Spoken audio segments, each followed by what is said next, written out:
Not gonna lie, I had a fabulous couple of days. I finally had a few fairly difficult moments that I went through at work.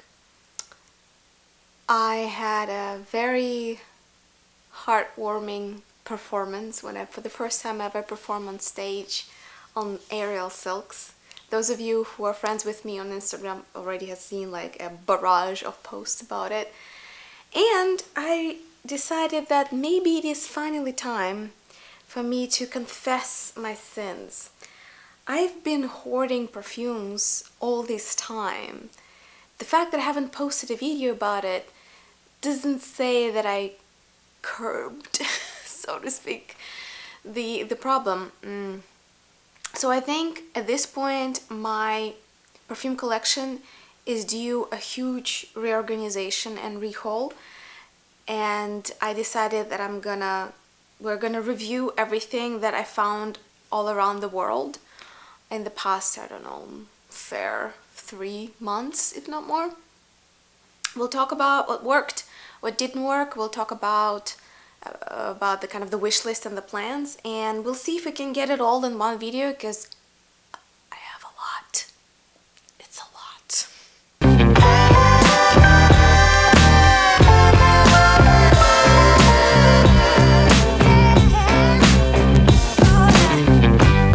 Alright, here's one bag, and I have one just like this stashed away. So maybe I think it's a good idea to start with Italy. I spent 1 week in Italy and I ran around like a mad person when I was in Turin, trying to find all the perfume boutiques that would sell Italian niche. First of all, usually it's a little bit cheaper to buy it on site, even if you pay with euros. Also, that was the moment when euro and dollar were really like close, so you could easily get like 15% discount when you buy it from, you know, a locally owned perfume shop when you're there. Which is why when I travel to Europe, nearly half of my suitcase is dedicated to the bottles that I'll bring with me. One brand that is very hard to find at all, let alone discounted in the United States, is Laboratorio, I was about to say Olfactive Studio. I always mix them up. Laboratorio Olfattivo. And a special collection that Jean-Claude Elena made for them. I had to snatch it, even though it was super bulky. So you can imagine trying to fit this in the luggage was not the easiest, but I found that the scents were one of the kind of best representations of what Jean-Claude Elena is famous for. I wouldn't put this collection as high as, let's say, Bigara Concentré that Jean-Claude Elena did for Frederic Malle. That is, to me, is just the paragon of citrus perfume. But good enough, you know what I mean? Good enough. So, I tried everything. I was there probably for an hour. And to be honest, I got a pretty cold welcome in that boutique. It was like a namesake boutique, Laboratorio Olfattivo in Turin. They were not really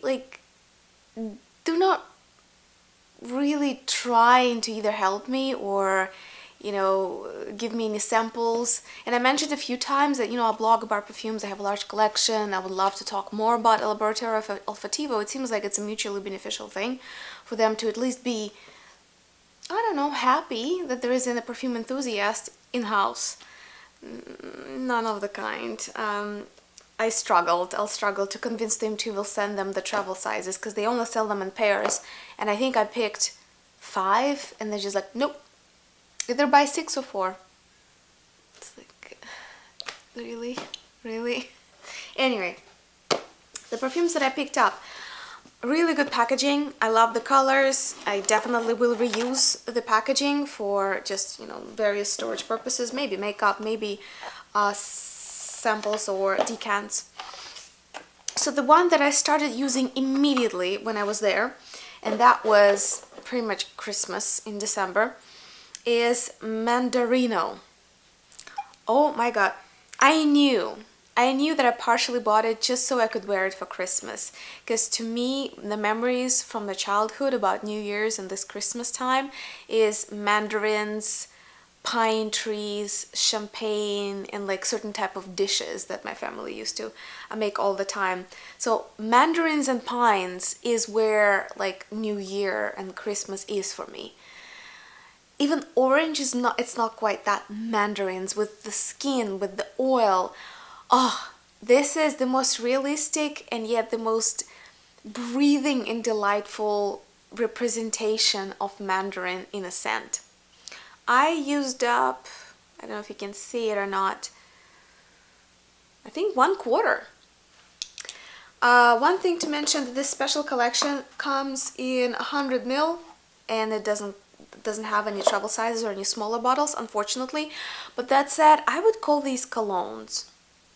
They are more like Jo Malone, so it's kind of, you can kind of, I don't want to do this because we're gonna try like about 1,000 more very soon. You can kind of bathe in them. And one of the things that I kind of am a little bit upset about, either it's me or maybe it's indeed that volatile, Mandarino doesn't stay on my skin for longer than 20 minutes. I have to like soak my clothes in it in order to get a whiff of it like an hour later. Nevertheless, it was the perfect choice for Christmas. And I could spend my Christmas in Germany with my family, and it was fabulous, and I had that on. So, Mandarino, if you like citruses, if you appreciate the legacy of and the style of perfume making by Jean-Claude Ellena, I would say this is well worth the hunt.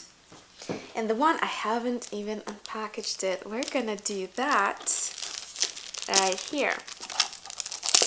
The second one that had a very high praise by connoisseurs.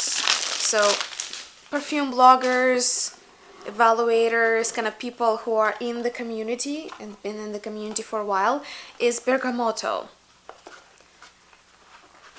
Same story, 100 ml, that's the only size you can buy.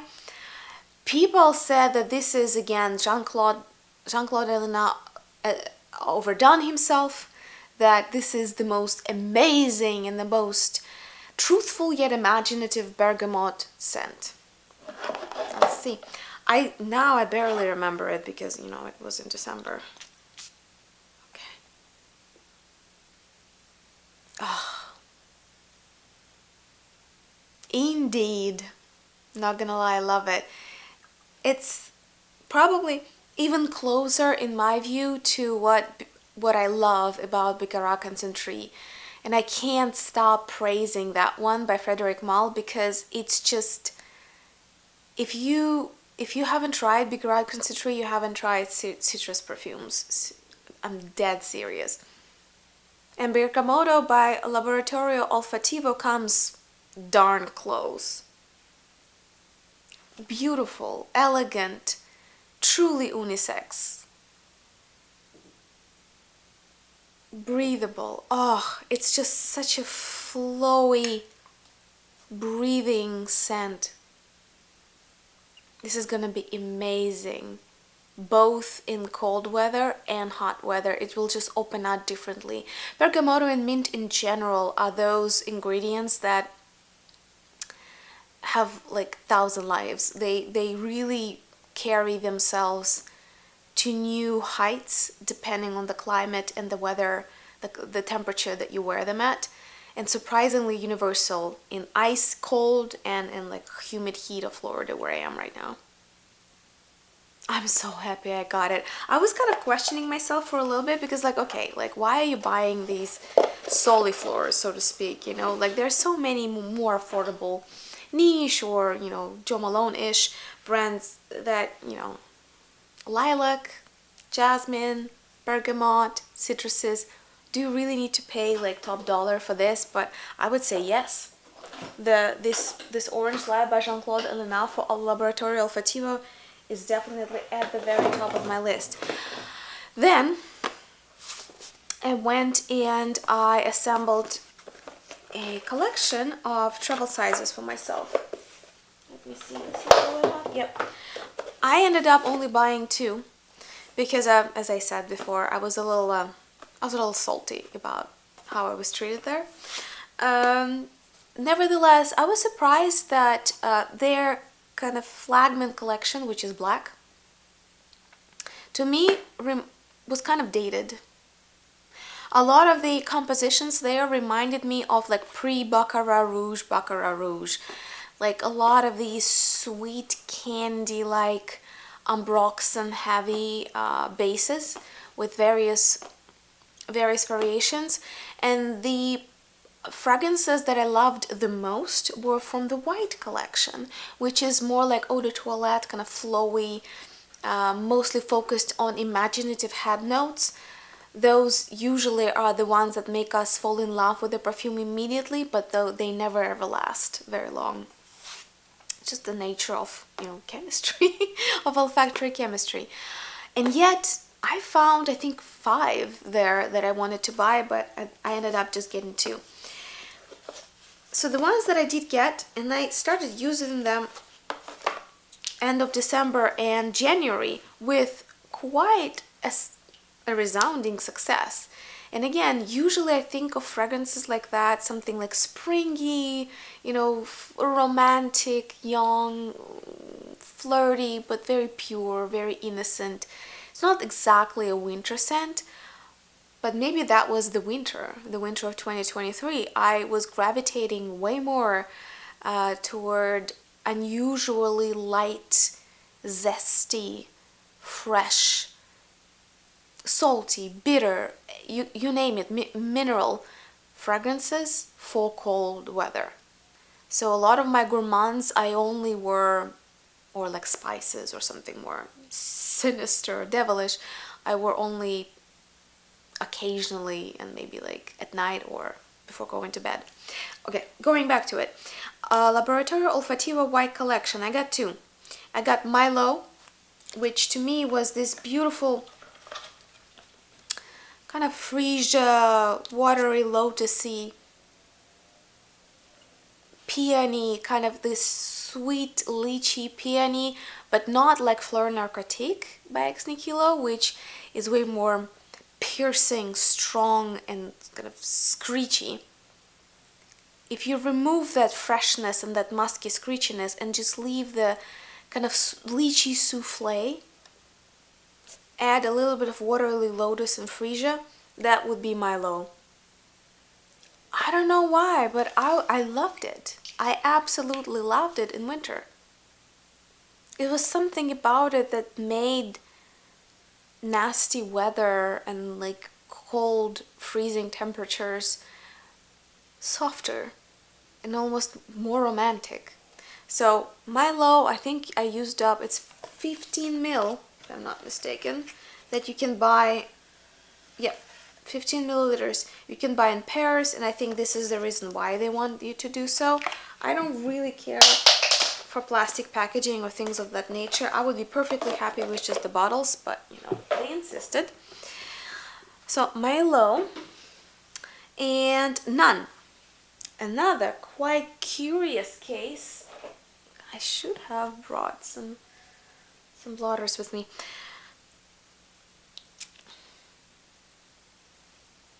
None continues to puzzle me. Because at first I thought, oh, they're the same, MyLO and None, but they're not. By the notes, it's kind of a similar story. White lotus, jasmine, which I don't really feel that much. It's kind of creamy, semi-sweet, just barely so, creamy floral. But here, the sweetness is fruitier, it's pear, and yet it gives me both slightly a bleachy kind of feel, which should be more piercing, more kind of like starchy in a way, and yet it's very souffle-ish like. In that sense, they are similar, but I would say that they are slightly different profiles. I would say MyLO is more floral and it's a little bit more fresher. It kind of vibrates at a higher frequency. and None is a little fruitier, a little more to the heart. Both are lovely. And now that I am back to the humid heat of Florida, this could not be a better time to wear them. One more that I had to beg to get a sample of. It's the third time I'm complaining. I'll stop. Laboratorio Olfattivo is the third one that is in that collection by Jean-Claude Ellena, is Arancia Rossa. And it is devoted to bloody orange, passion fruit, and white musk. It kind of shocked me at first because I felt it was a little too syrupy. And indeed, if you ever bought a blood orange syrup, often they are used to make cocktails or put on top of ice cream. It's that smell. It's like liquid sugar with a blood orange zest. And this is why I didn't want to really buy the full bottle. I was like, I'm not sure if I really dig it that much. I was never really into syrupy scents, but if you're a really big fan of sweet scents and you're a really big fan of blood orange, that might be it. It's probably one of the most loud and strongest of the three that we looked at today. I think I will kind of sort of maybe use it up, just kind of to give it a go, but still can't say that olfactory composition is dreamy enough for me, you know what I mean? Like, it's almost too much similar to the syrups. The next one, that is Perfume Roma. I circled and circled and circled and circled around it. My dream was to go straight to Roma and actually go to their like main boutique and get a full-size bottle of something. I couldn't get to Roma at that time, so I was in Torino,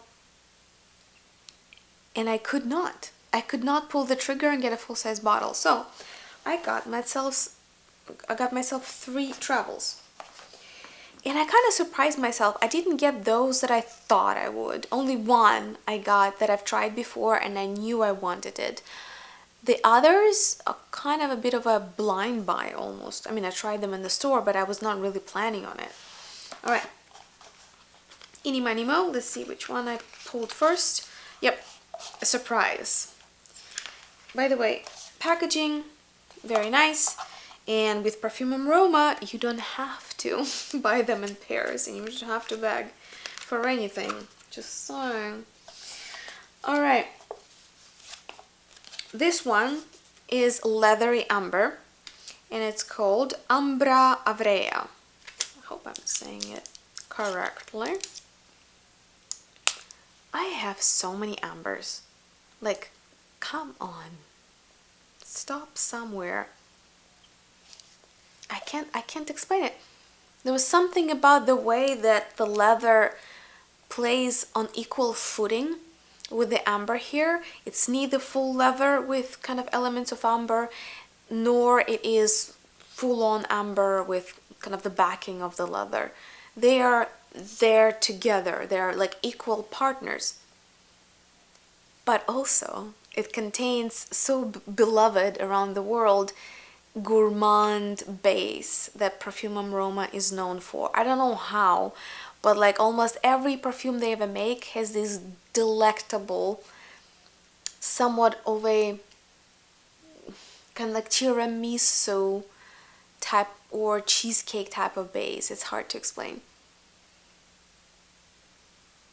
It's best of both worlds. And I am still trying to settle down on what are my like top 5 leathery scents.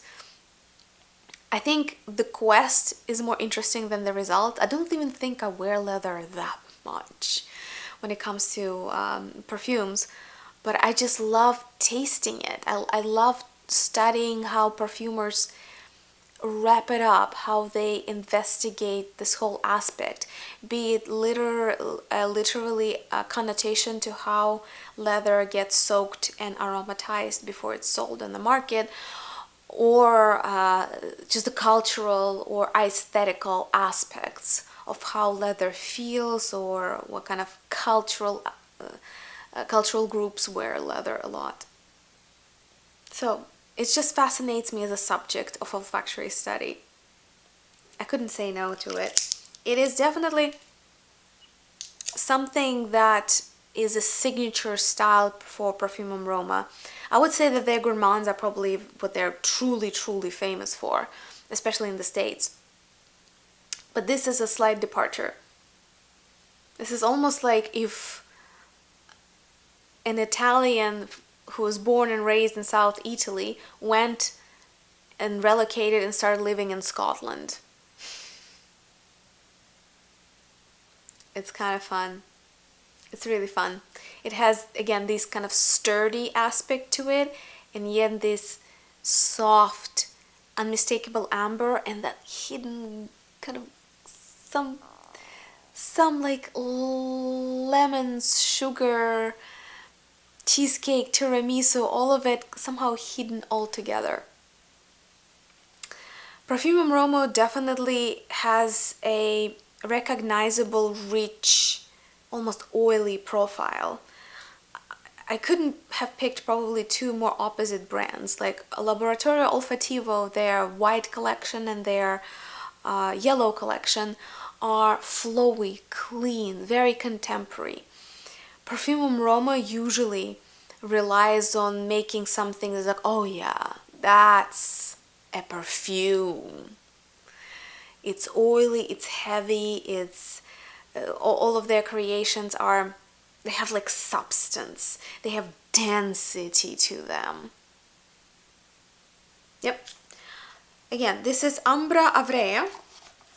If you are a big fan of ambers, highly recommend, especially if you can get them in these sizes. It's much easier to sample a few, though I still feel a little bit of a remorse that I didn't buy at least one full-size bottle. Okay, next one. I got 3. This one is what I surprised myself with again. Acqua di Zucchero, sugary water. I think that's the name of it. It's hard to explain. I came with a firm intent to buy one of their gourmands because like this is what they're known for. And I tried all of the usual suspects. Goodness. Dolce in Fundo, if I'm saying that correctly. Zucchero. Or is it this one? No, this is Zucchero. Gosh. Chorizo. They have a few. And I like them from the first whiff. And maybe this is something magical about having decants. Sometimes I love perfumes when they're in the decant, but as soon as I buy a full-size bottle, something ain't right. I don't know. Have you had that happen to you? Please leave a comment below. Explain to me the magic of decants. Same happened there. I was like, I love this brand. I love this brand. I waited to buy from them for several years.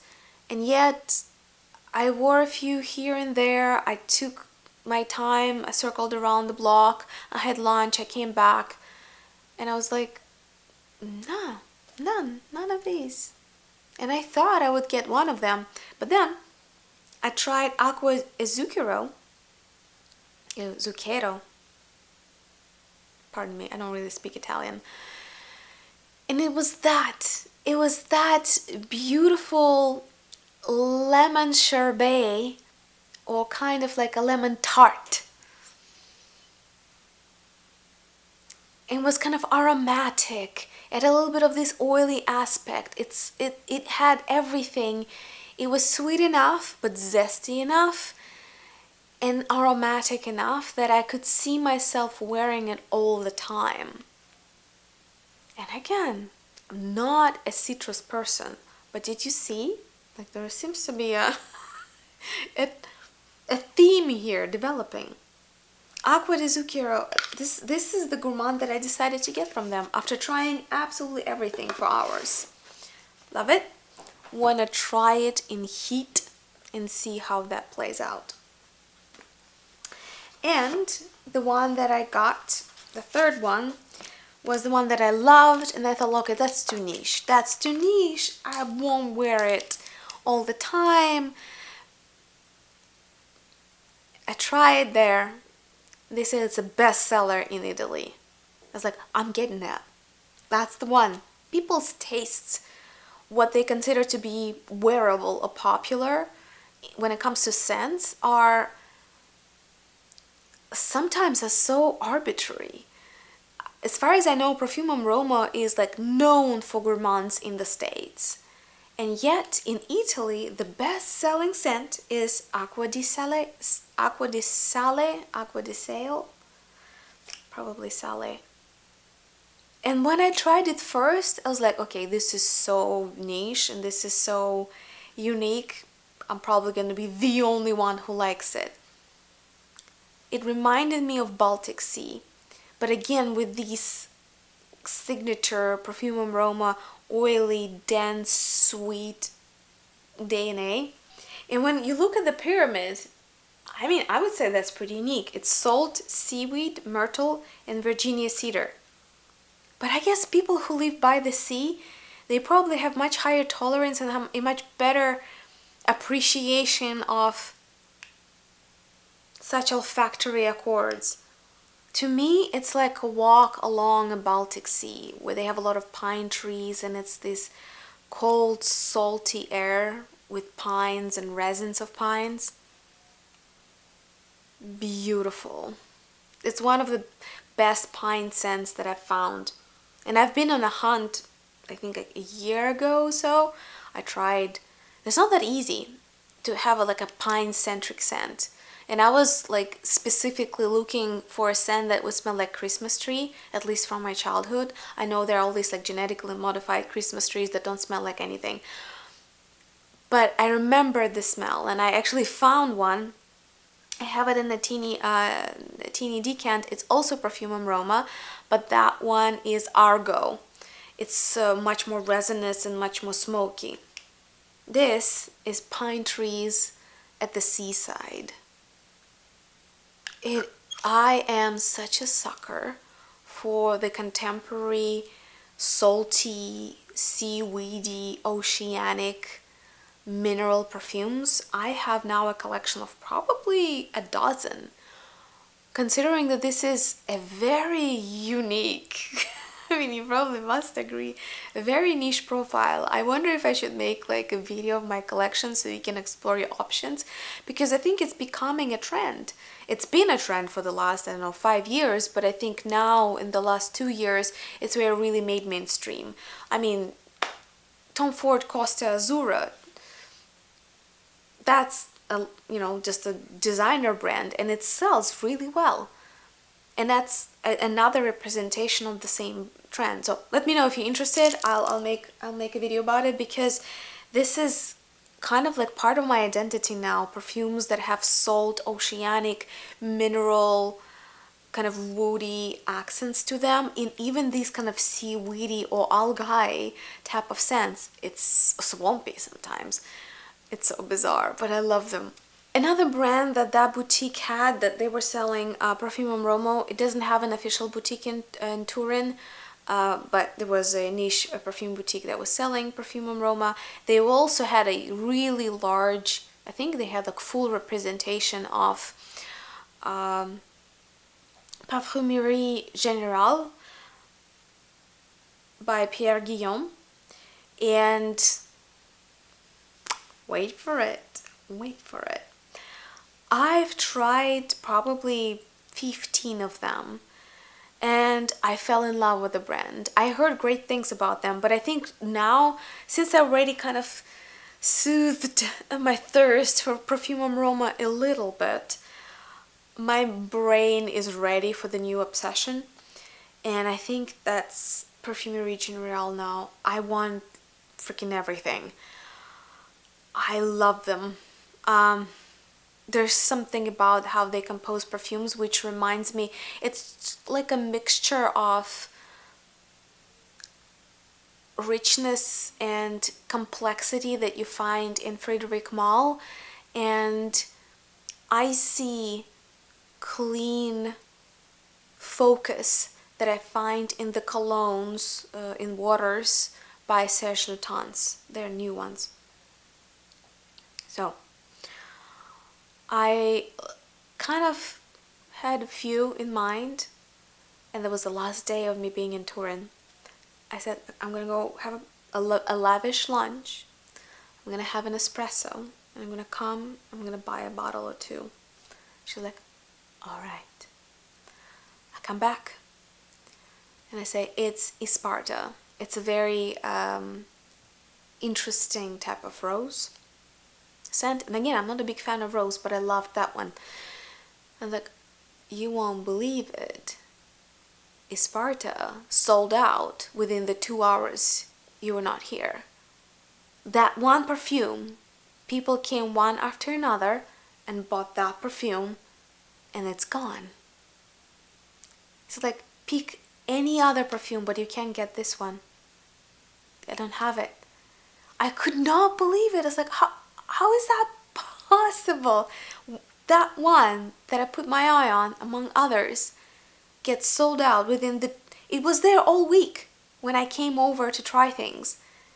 Within 2 hours, it's gone. I was so bummed.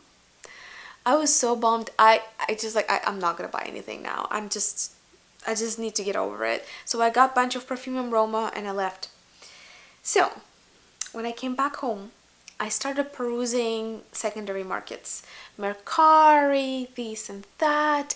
I was like, I just want something. I just want something by Parfumerie Générale. And again, it's not that easy to find it.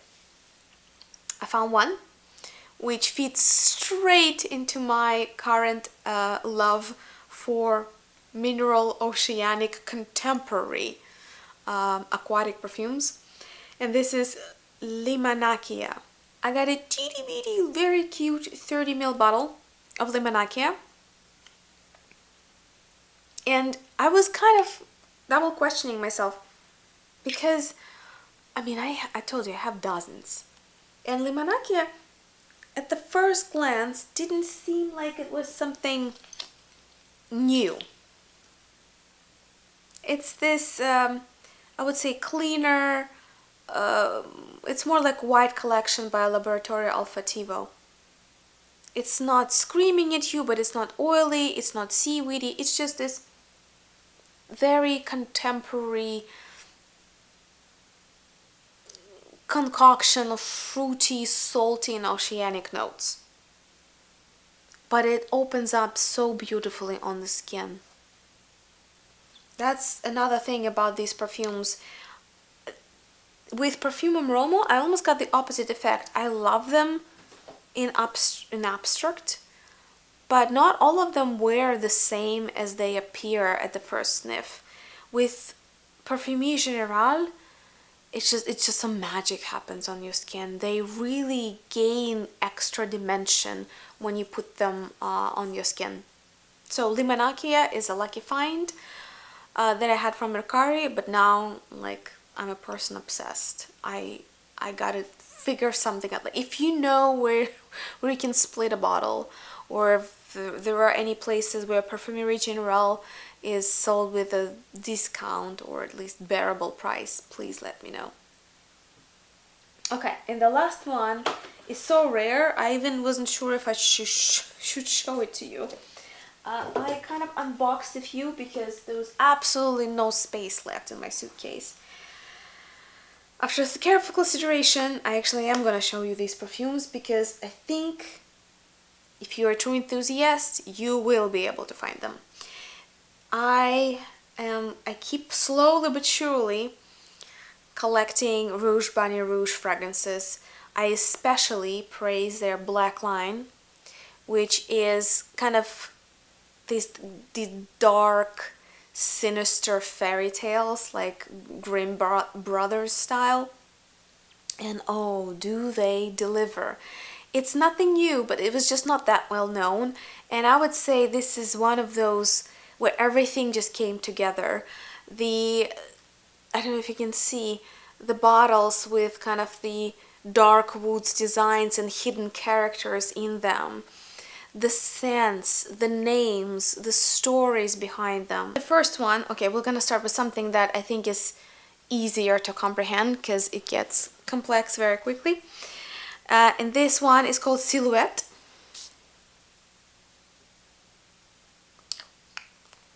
This is pure elegance. I wore it for New Year's.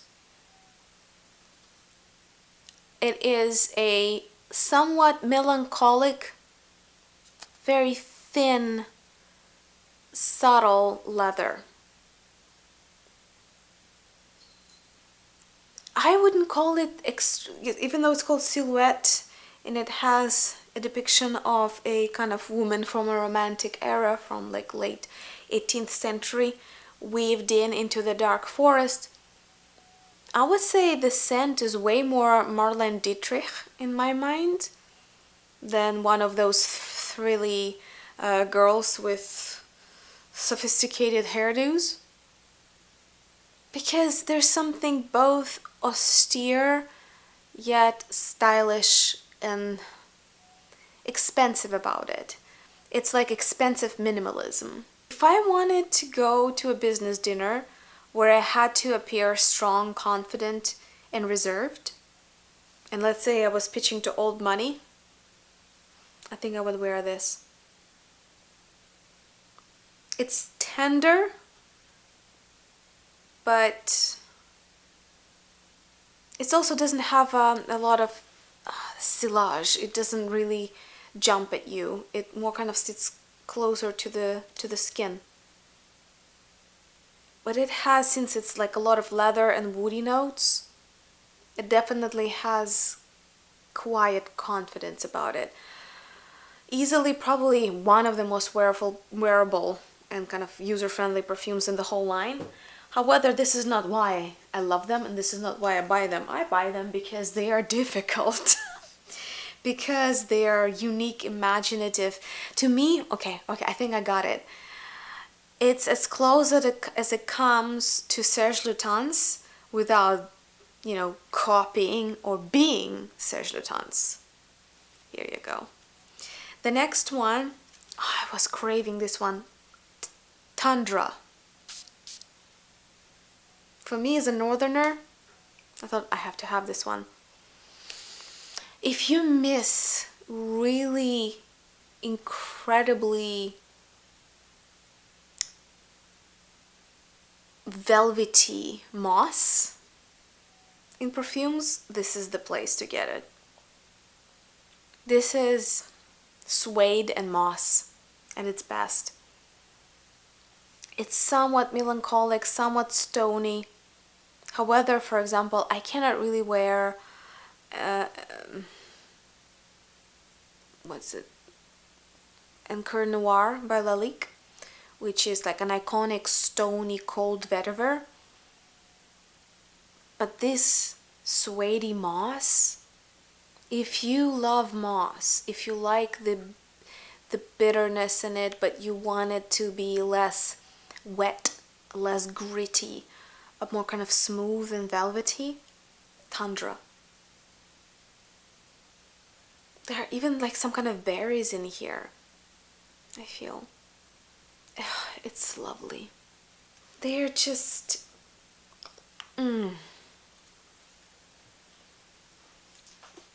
They're so unapologetically not happy and not sexy, and yet they really take you somewhere. That's what I love about them. Alright, another one that I got is Embers. The last two I managed to bring with boxes, partially because I'm considering finding them a second home. I'll explain why.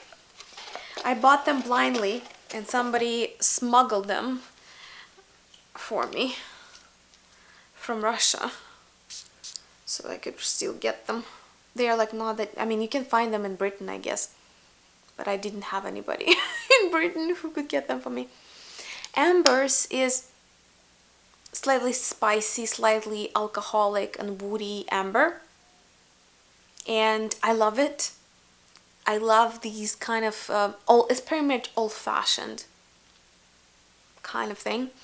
But I have Megalium by Carner Barcelona, and I have a few other woody, alcoholic kind of, think orange bitters or different kinds of bitters type of ambers. Like I have probably 3 or 5 in my collection, and I just need to make a decision. Do I want this one the most? I just need to do like some comparisons. I absolutely love the form factor, and like now having a collection, I obviously am biased toward maybe keeping this over something else, but I need to test them. I need to compare them, and if this doesn't survive in comparison, then I would rather find a better home for this very rare beauty. This one is the hardest, at least for me. This is Cinnafin by Rouge Bunny Rouge. I also kept its box because I'm not sure I'm adult enough for it. It's just something else, man.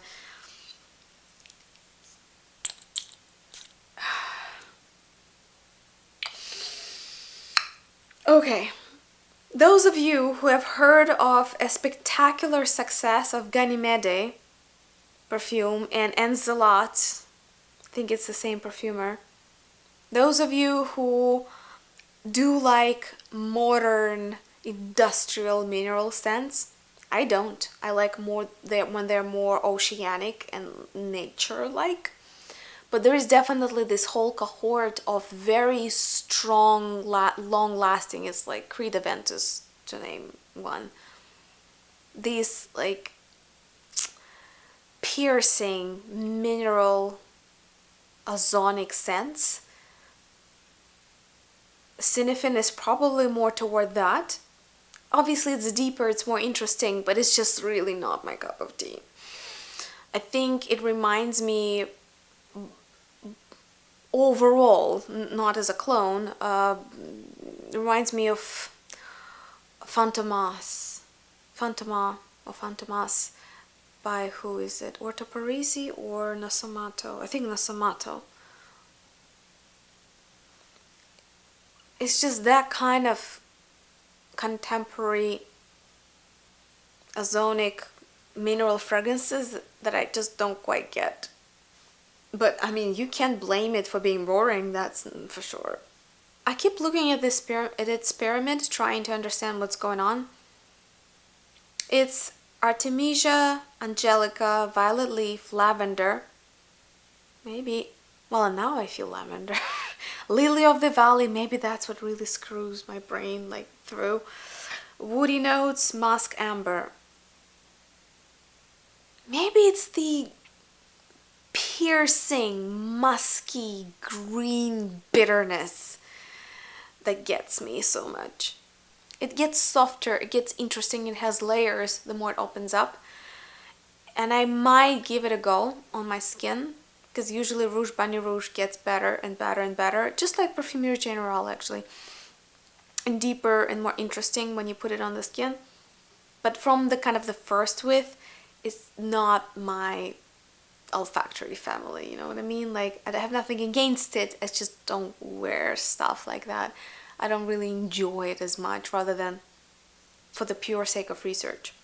Alright, I think we should stop here, because I don't want you to think that I lost my marbles, which I have.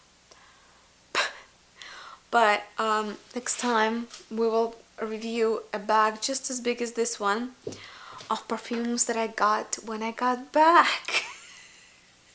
Because it seems that I just can't stop, won't stop.